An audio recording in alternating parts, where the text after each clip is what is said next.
Hi guys, boy Jack D123 here, back with another video. Welcome to the last match preview of the season. As you know, this is the playoff final, Wycombe versus Oxford, the M25 derby. It's a proper derby at Wembley. I cannot wait.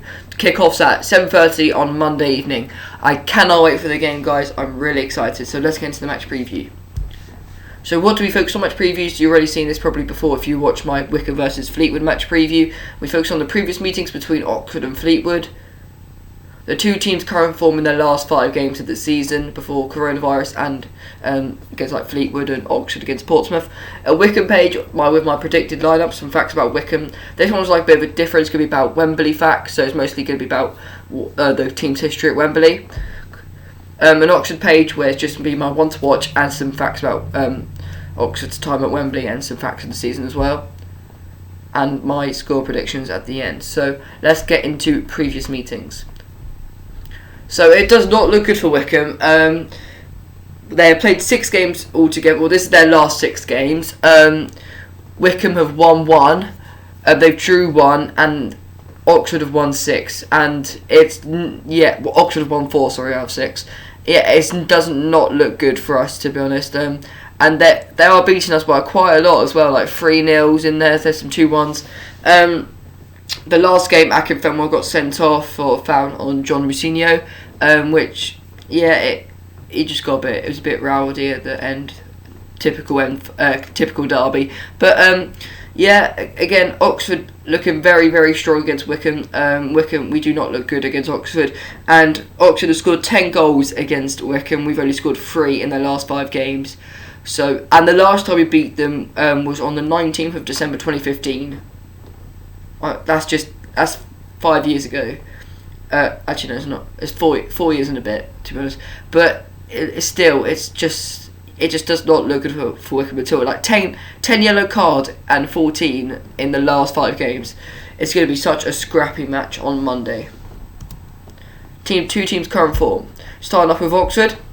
So Oxford are unbeaten in their last 5 games, and it's like Portsmouth. They drew 1-1 both games. And they won on penalties as well. Congratulations to them with a Cameron McGeehan missed penalty from Portsmouth, given Simon Eastwood probably the best penalty save of his life. And they've also been teams like, and the last few games are not, they're easy. Some of them are easy fixtures, some of them are not. They did well against Accrington Stanley, which is probably one of the best teams in those 3. They should be beating Southend a little bit more, I would say, but. And they beat Shrewsbury as well. So they're not easy teams, but they're not difficult teams either. So yeah, they're looking really good in their previous games, to be honest. So Wycombe, our last 5 games are we drew against Fleetwood 2-2. Fred Onyedinma, what a player, what a game he had, and 4-1 on our last game on the 3rd of July, which was the first leg.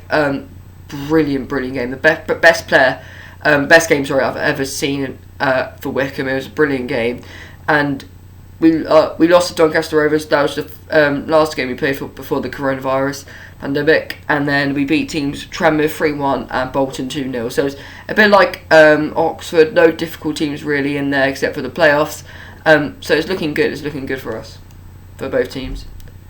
So the Wycombe page. Let's start with my predicted lineup. In goal, Ryan Alsop, been absolutely quality in the playoff games. Again, this season, probably most improved player of the season, like I said in my Wycombe versus Fleetwood match preview. Left back, Joe Jacobson, almost scored a corner against Alex Cairns against Fleetwood.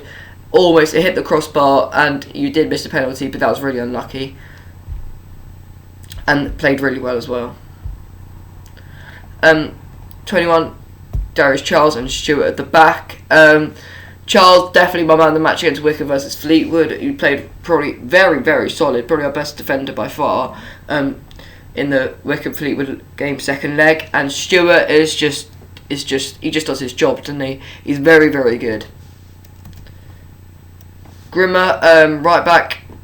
You'll see in a minute what he did in his last playoff game, but hopefully he can do the same. Like he just does his job. He's like Stewart. He just does his job, and you just can't really ask more from him. Gape, again, like Stewart and Grimmer, does his job, and he just doesn't get the recognition he deserves for it. Definitely been very good over the last playoff games. Haven't seen him much on the ball as I thought I would, but he's still been very good.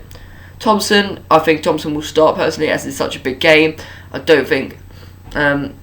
Who's our other centre mid? We played Offerball as well. Offerball's in my starting 11, but Thompson, I think he should start because he didn't have the greatest of when he came on against Fleetwood. I think Matty Bloomfield will drop out because it's such a big game. Offerball, what a volley! If you saw that volley in the first minute of the first leg, what a volley that was from Nnamdi Offerball. Brilliant goal, and I really hope he can do that again at Wembley. Left with front, Fred Onyedinma scored the best 2 goals against Fleetwood second leg I've ever seen, and been definitely one of our best players this season.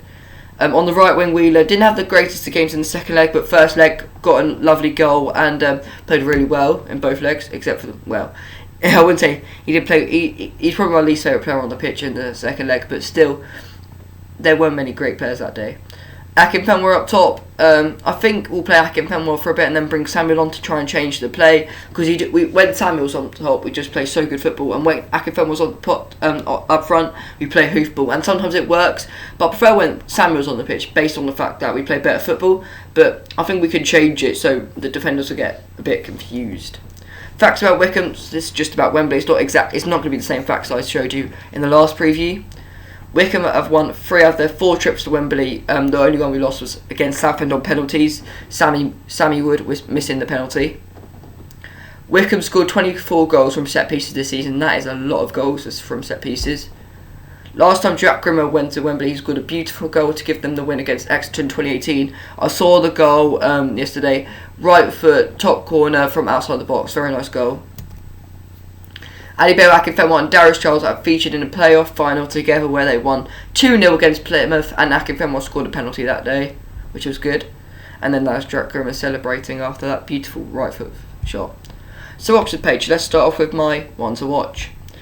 It's this dude, Marcus Brown. Marcus Brown is an Oxford central attacking midfielder who's on loan at Oxford from Championship club Middlesbrough.